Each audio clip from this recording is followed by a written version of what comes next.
সেদিন গেছিলাম হাওড়ার দিকে কিছু কাজে। ফেরার পথে হাওড়া স্টেশনে অপেক্ষা করছিলাম ট্রেনের জন্য। দেখলাম ট্রেন আসতে এখন বেশ খানিকক্ষণ সময় বাকি, তাই চলে গেলাম হাওড়া স্টেশনে ডমিনোজ পিৎজাতে। নমস্কার বন্ধুরা, মিষ্টির ঘরকন্যায় সকলকে স্বাগত। এই হচ্ছে ডমিনোজের মেনু কার্ড। এখানে বিভিন্ন ধরনের পিৎজা আর তাদের কত কী দাম সেগুলো সব খুব সুন্দরভাবে লেখা রয়েছে। অনেক অপশানের মধ্যে থেকে আমি নিয়েছিলাম চিজ কর্ন পিৎজা।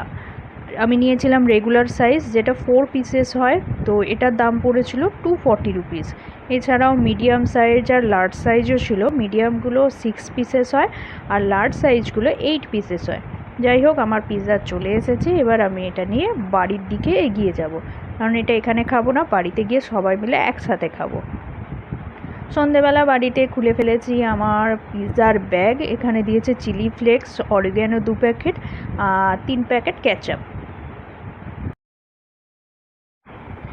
এবারে খুলবো ডমিনোজ পিৎজা। এর মধ্যে চিজের পরিমাণটা বেশ ভালো রকমই ছিল, তবে আমার পার্সোনালি মনে হয় কর্নটা আরও একটু বেশি পরিমাণে দিলে বেশ ভালোই হতো, তাতে একটু আমি অন্তত খুশি হতাম। যাই হোক, এবারে সন্টার বাবাকে প্লেটে করে 2 পিস পিৎজা দিয়ে দিলাম আর সন্টার বাবা খেতে শুরু করে দিল।